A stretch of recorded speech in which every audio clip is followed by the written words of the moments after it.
So joint preservation.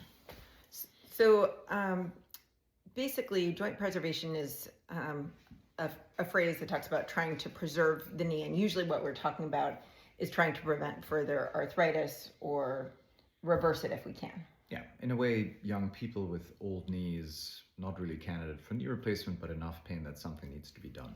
And sometimes it's just a little defect. So there's just sometimes a little piece of cartilage that's peeling away, and you can do something quite minor like a gel injection, or you can do what's called a chondroplasty, where you arthroscopically go in and you just clean up the little flap, and it can make the knee feel much better.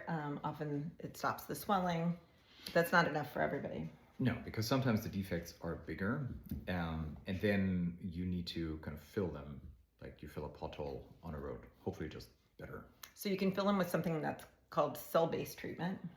So cell-based treatment is we go in, we do an arthroscopy, we take a little piece of cartilage size of a fingernail clipping, and we send that to a lab, and they can grow more cartilage from that. And that's called MACI, or we can do something called DeNovo, where there's juvenile cells. So a younger organ donor, when we take their cells and we transplant it into the knee. And in both those cases, we're asking those cartilage cells to grow, which can take a long time. And it works pretty well, but it doesn't give you the cartilage that you started with. No, it comes fairly close. Nothing is perfect. And that's a little bit more like seeding grass. So truly something grows inside your knee. But then there are other options called osteochondral options, either taking a piece of cartilage and bone from you or from a donor. When you take it from a donor, we try to size match them, so we're not taking.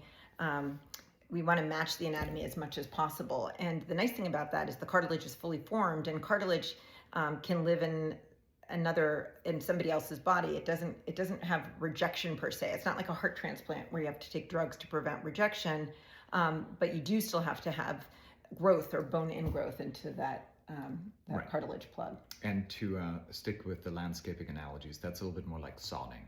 So yeah, it still needs to kind of heal the roots, quote unquote, the bone needs to heal, but at least it's fully grown cartilage. And then lastly, we have some new techniques, which we have Cartiheal, which is coral, which we put into cartilage defects, and the body is pretty good at growing cartilage over. The dog bomb. Yeah, it tries to help your body heal itself.